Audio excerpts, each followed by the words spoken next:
Welcome to the RJLT Economics. In this podcast, I want to discuss the dollar's nuclear option, which has just been activated. I want to divide today's podcast into three sections. First, I want to discuss very briefly what has just happened. And second, I want to give my opinion on what lessons that sovereign countries, importantly, those sovereign countries that want to be independent, what they can learn from this episode. And finally, I want to present a single resolution, basically a preventative measure that these nations can undertake in order to shield themselves from immense danger. And I also, of course, will discuss in very concise terms what would happen if these preventative measures are not undertaken and not done so in time. So first things first, what has just happened is basically that the United States, essentially the United States, has decided to sanction Russian central bank.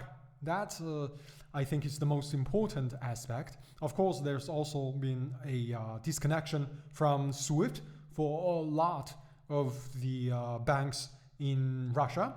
And but those are already, we have been discussing that for months. And that's not something that is unexpected. But the idea that the United States can unilaterally sanction another country's central bank, that ought to give chills, not ought to send chills down the spines of a lot of the leaders who around the world, of course, save for the Americans' loyalist allies, right? They find this to be perhaps comforting. Or perhaps they find that this is exciting for them. That because their patron is it's so strong, and that really makes them feel warm and fuzzy. But for sovereign leaders of sovereign countries, this ought to be a really chilling moment. I think that the Russians have already. And had already anticipated this type of moves before it started what could not be taken back, right? So I think that possibly they probably already anticipated it, and this is possibly why they have reacted very swiftly. But obviously, what is going to happen is that in Russia, there is going to be a period of difficulty financially, and materially, what happens?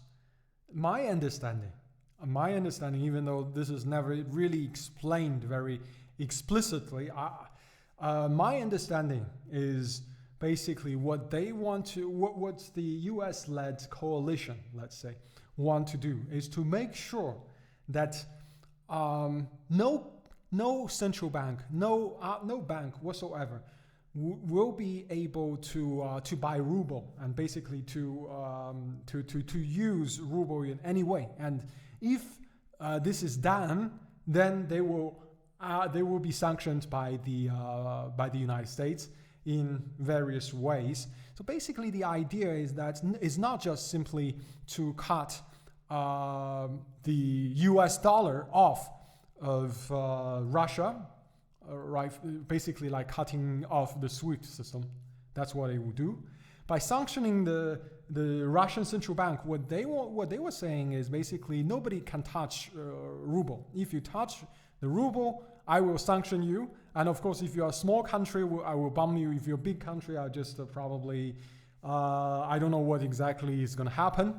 If countries as big as, say, China wants to continue on close relationship with Russia financially, what are the Americans going to do? This is unclear. This is the unclear bit. And of course, they want to say that they want to disarm Russia, financial weapons. So basically what they wanted to say is that they want to seize Russia's assets wherever they can get their hands on, right? And the end result, that the goal that they want to achieve, and this is not something, this is the clear one, because they have openly stated, I think by Boris Johnson, BJ, and maybe I think also by the Ursula, what they want to achieve is a collapse of Russia's financial system. They hope that this will lead to a regime change within Russia. They will be able to install someone that is akin to Boris Yeltsin, and they will then be able to carve up Russia. I think I don't quite remember which one member of the U.S. State Department once said this, which is that Siberia is so large and rich in resources, it is unfair for Russia to have it for itself. So the goal, I'd imagine, is for the United States, its client states, vassal states, and its corporations to cover up Russia, to set up a number, basically to balkanize, Russia.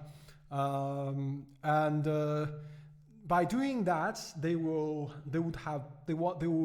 permanently disarm Russia, where at the same time, then they will, of course, shift their attention to Asia, which is the great pivot, I think that was the word, that was discussed in length, but without much detail, by former US President Barack Obama. So that's basically, I think, their game plan. Now, will this happen? I don't really think so, but people, they can hope, right? But anyway, whether this can happen, whether this ultimate dream outcome for them will be achieved, all this constitutes, in my view, is a financial war on Russia. In essence, NATO has declared financial war on Russia. They have perhaps determined that Russia has enough weapons, and especially nuclear deterrence, such that a hot war, a kinetic war with Russia, is one that they cannot win. Make no mistake, Russia cannot win, but they know that they cannot win, and it will be too painful. But because they control this US dollar, which basically is a weapon, they believe that they can use this weapon to wage war on Russia and to defeat Russia financially, and thereby crush the system from within, and therefore and afterwards the outcome of hot wars would not matter. That's that's basically what they're doing. And when the U.S. White House spokesperson like to mention hybrid warfare, this is hybrid warfare, right? There's a financial war, there's media war, there's political war. That's hybrid warfare, and obviously we are seeing all three in good measures, in large quantities in recent days. So that's the current situation. I don't think I should dwell too much on this. I probably already rumbled more than I should have. But so now let's move on to the lessons that sovereign nations should learn. And I specifically mean the Chinese, the Indians, the Brazilians, and I want to say the Iranians and the African people, but I think the Iranians understand this all too well, having been sanctioned by the United States for I don't even know how long. I think in various forms ever since the revolution. So I think they know, and the African people, I'm pretty sure, after being subjugated by the European imperialists, and then the Americans and all these people for centuries, I think they should know. And those who after suffering from suffering for so long under these circumstances, still do not know, still do not understand, cannot be convinced, and will never know. Those are the ones who normally you will say are stupid. I don't say that. I say that they are just the ones that will not know. Okay, so what are the lessons? I think there are basically three fundamental lessons and three lessons, and the first one is the most fundamental one. And the first one is that any asset that is not directly under your physical control can be seized. Anything that you think you own, right? There are people who think about investing in.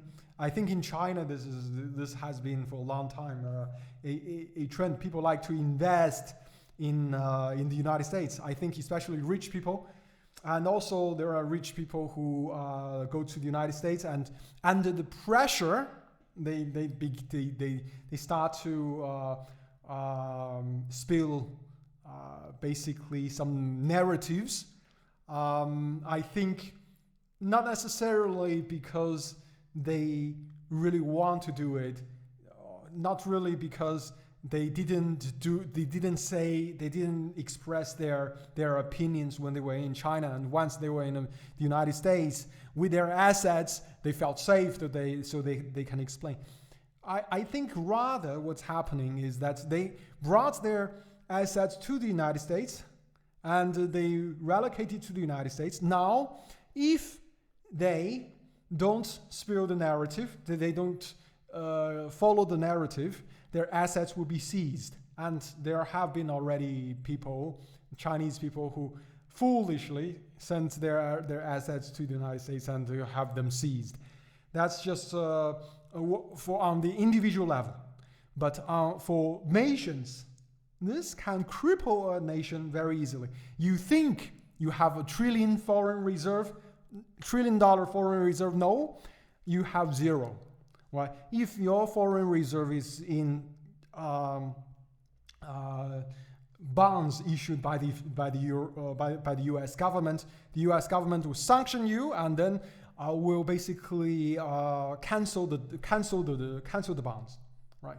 And if you have other forms, let's say if you have gold held in some vault in the United States, that will be seized, right? If you have any other source of investment that is not under your direct control, or that you cannot physically defend it, are not yours. Ultimately, they are yours temporarily under the grace of the United States. And they can do this by circumventing the UN Security Council. They can violate international law because what? Because they have been, as they have been suggesting, this is rules-based international law order. And the rules are that I can seize your asset and go fuck yourself. That's basically, these are the rules. And I'm sorry that I'm just saying, I think what they are really thinking, perhaps a little bit too directly, but that's basically, those are the rules. And then the second lesson, I think, is that funding supporting the US dollar system and funding the United States by lending to it is ultimately I would say it's like feeding feeding the wolf or feeding the crocodile. I don't know what is the idiom, because I'm, as you can imagine, I'm not a native speaker. I don't really know all the idioms, but you know, it's like feeding a monster that ultimately is going to bite. And of course, if you are a small lender, that's all right. If you're a small player, it's all right. You can be overlooked. You can fly under the radar. But once you are one of the top contenders, then you are the ones that needs to be stepped down, right? And then needs to be stepped on to be kept down.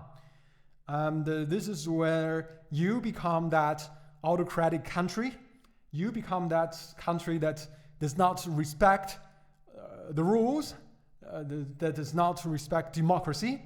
You're in a country where there is no freedom, where there is no LGBTQX rights. You're the country that is a rogue, is a pariah, and you're the one that's going to be targeted and sanctioned and have regime changed. That's basically the playbook. So I think that's ought to be a lesson that needs to be learned. And thirdly, and this is very important, which is that nobody can really compete with the United States in hybrid warfare. The United States is the global leader in hybrid warfare in many ways, with many reasons. First, when it comes to information control, the United States basically has control of most of the global, the largest media organizations. Reuters, not American, but really no difference. And what is the Associated Press and the others. All the others, I think they just copy paste articles written by sourced by Reuters and Associated Press. But anyway, they have control of media. They have control of the flow of the internet. Not only because of the tech companies, but also because they control the backbone of the internet. And when you have a domain name that is a top-level domain, for example, a top-level domain is a United States, it's an American domain, right? You have a .com, .gov, or .com, .net, I think .info, .co, whatever. If it's a top-level domain, it's an American domain, and it can be seized at any point by the United States government. So that's in terms of media and information. And in terms of financial system, financial warfare, because of the US dollar, they have supreme control, supreme command over financial warfare. And when it comes to politics, they have a large set of keen followers manifested in the various lettered organizations that it has created since World War II, the end of it. So it has a very, it can control the political narrative in a lot of the countries. So that's also very difficult. So it is very, very difficult for any country to compete with the United States in hybrid warfare, even though maybe in some regional theaters, some certain country can have some defensive superiority over the US military. Hybrid warfare is such that it is always a global war, right? When you can control your hot war in a particular theater in a single region, but in all other fronts, you can lose, and that can mean that your victory in a regional theater can be nullified, or can be offset by a global loss in hybrid warfare. So these are the lessons that I think ought to be learned. And the resolution, I think the resolution is simple, and it takes not so much military skills and not so much in skills in hybrid warfare, but really it takes old school skills in diplomacy, right?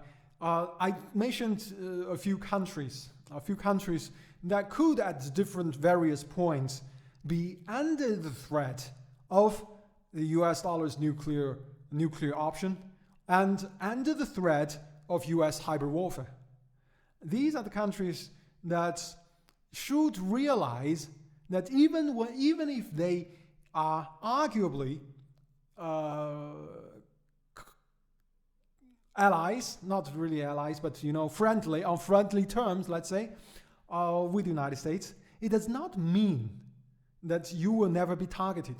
I think this was a lesson. This was a mistake that the Chinese government made in the 1970s, 1980s. This was the time with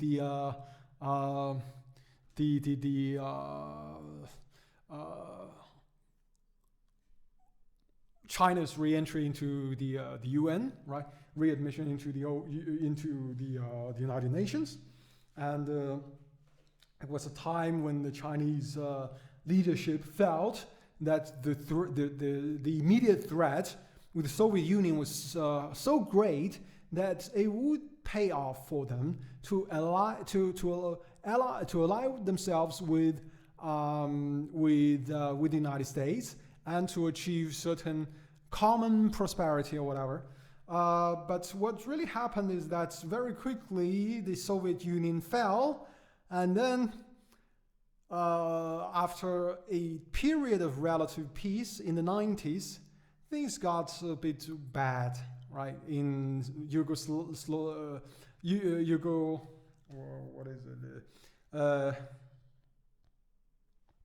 Yugoslavia, I'm sorry. In Yugoslavia, I think the Chinese embassy was bombed, right? And then afterwards, there was a great pivot to Asia, and then we know what is happening. So basically, what the Chinese foolishly did, and I'm saying this as a Chinese, what the Chinese foolishly did was to think that a period of rough, just in the period of rough, temporary relationship, toughness in relationship with Soviet Union, they decided to ally with the United States. That was and to eliminate their immediate threat. That was ultimately foolish, because I think the reason here is because the United States is such a supreme power. It has and it's as I've just expressed even today, right? It has this unrivaled power in waging hybrid warfare. So for China to be an ally of the United States, basically will always have to be a client state, a vassal state. Any time where China develops to such an extent that it can compete with the United States for influence, for financial sovereignty, and for political sovereignty, that is the point where China became a big threat and must be put down. And I think India is in a situation that is very similar to China's situation in the 1970s. I think India has a good prospect of having a continually growing economy, led especially by fast industrialization. I think they could develop, they could become more important in terms of influence, and they want to keep their sovereignty. And if China is removed, China, say for example, if America achieves its desire to carve up China, then China will be split into I don't know how many different countries, and countries that may be at civil war all the time, and India will be the number 2, and of course then there maybe at that point Russia had been carved up, or China had been carved up, and India will be there, and there will not be any friend that can help India to solve it, right? And a similar situation can happen to Brazil. I think it already happened to Argentina a century ago, right? So I think the only way for these countries to keep their sovereignty is to overcome their differences, to acknowledge that there are differences, right? But to shelve these disputes and to to build together a system. I don't want to say that to confront the United States. There's no meaning to confront anyone. The goal is to build a global system where every country can have a fair opportunity to develop their own economy, to improve the standard of living of their own country, of their own people, right? Without being subjugated to any external force. And the central piece of this, I think the most important one, is to replace the US dollar. To replace the US dollar, not necessarily, absolutely, there are some people who are saying replace it with the Chinese yuan or with whatever.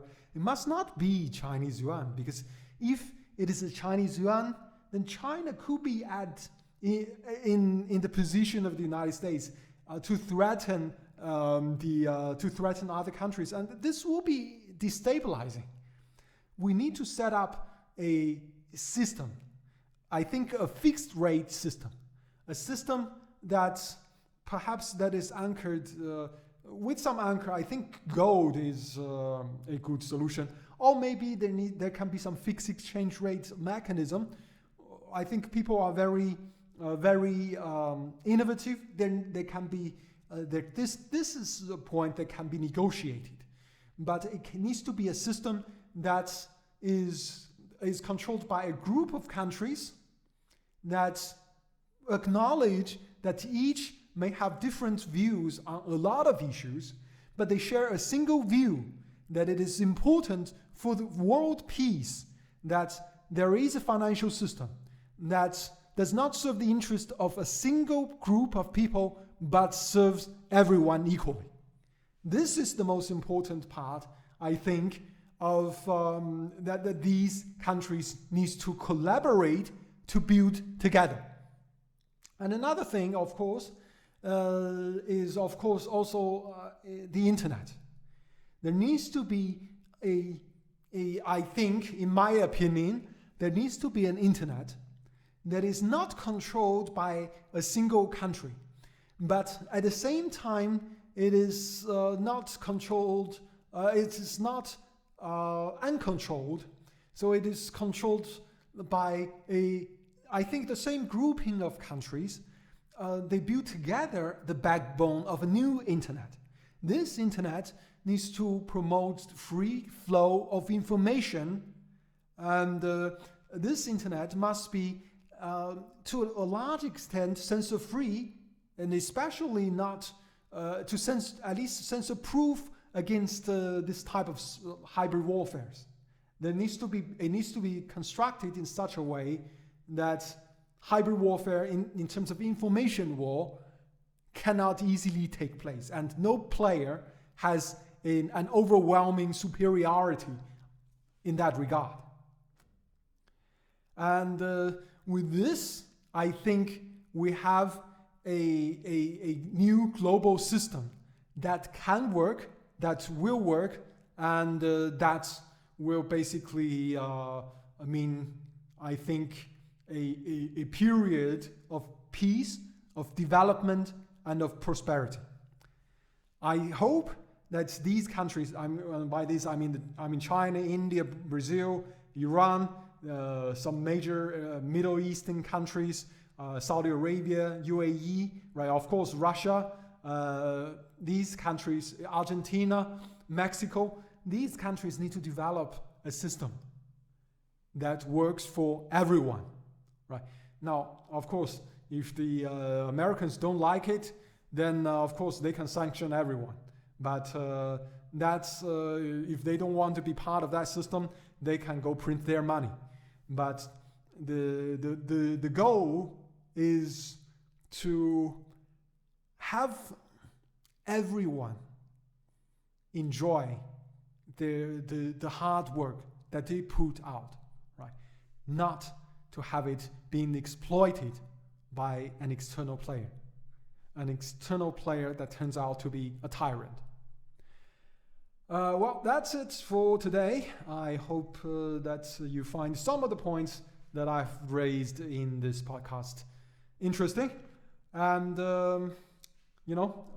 as usual, give it a thumbs up, subscribe, like, share. And I think in the next one, I do want to talk more about this system, and specifically about China, India, Brazil, and Japan, indeed, and South Korea. These countries' multilateral relationships. So do keep an eye out for that podcast. Thanks, and have a great day.